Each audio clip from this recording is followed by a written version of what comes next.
এই একটা ছাত্র সংগঠনের কথা শুনে যদি নির্বাচন পিছিয়ে দেওয়া হয় তাহলে আমরা রাকসু বানচালকারী গোষ্ঠীর ষড়যন্ত্র বলেই ধরে নেব এবং এটার ব্যাপারে নির্বাচন সঠিক সময়ে যদি বাস্তবায়ন না হয় নির্বাচন নিয়ে শিক্ষার্থীদের মধ্যে হতাশা আরো বেশি তৈরি হবে।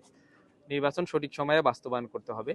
এ ব্যাপারে আমরা যে দাবিগুলো দিয়েছি সেগুলো সংক্ষেপে বলি। দেখেন, দীর্ঘ ৩৫ বছর পরে রাকসু অনুষ্ঠিত হচ্ছে। প্রার্থীরা প্রচারণা করছে, উৎসবমুখর পরিবেশ তৈরি আছে, কিন্তু এই উৎসবমুখর পরিবেশটা হঠাৎ করে নষ্ট করার জন্য এই প্রশাসন দায়ী। যে রাকসু নির্বাচন যথাসময়ে আয়োজন করতে হবে, বিভিন্ন পক্ষ নির্বাচনকে প্রশ্নবিদ্ধ করতে ও বানচালের চেষ্টা করতে পারে, এখানে নির্বাচন কমিশনকে শক্তিশালী ভূমিকা রাখতে হবে। পোষ্য কোটা নিয়ে ক্যাম্পাসে যে বিশৃঙ্খলা তৈরি হয়েছিল, সিন্ডিকেট মিটিংয়ে তার সুষ্ঠু সমাধানের জন্য কিছু সিদ্ধান্ত দিয়েছেন।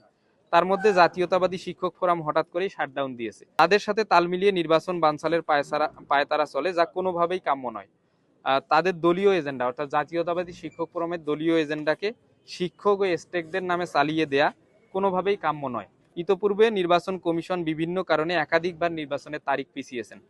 আবার নির্বাচনের তারিখ না পিছিয়ে বরং সকল পক্ষের সাথে কথা বলে নির্বাচন আয়োজন করার বিষয়ে আন্তরিকতার পরিচয় দিতে হবে। যে সকল প্যানেলের নির্বাচনের পরিবেশ নেই বলে নির্বাচনের পেছানোর পায়তারা করছে, তারা মূলত নির্লজ্জের মতো নিজেদের ব্যর্থতার ও অজনপ্রিয়তার কারণে পরাজয় নিশ্চিত জেনে এখন টালবাহানা করছে।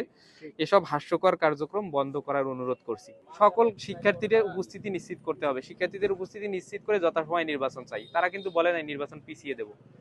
আমার বোন তাসিন খান সহ তাদের প্যানেলের যারা যেটা বর্ণনা, কিন্তু ছাত্রদল সরাসরি বলেছে যে নির্বাচন পিছিয়ে দিতে চাই। এই কথা কিন্তু কোনো প্যানেল, কোনো শিক্ষার্থী বলে নাই যে নির্বাচন পিছিয়ে দিতে হবে বা নির্বাচন সঠিক সময়ে আমরা করতে দিব না, এই কথা কিন্তু কেউ বলে নাই, শুধুমাত্র ছাত্রদল ছাড়া।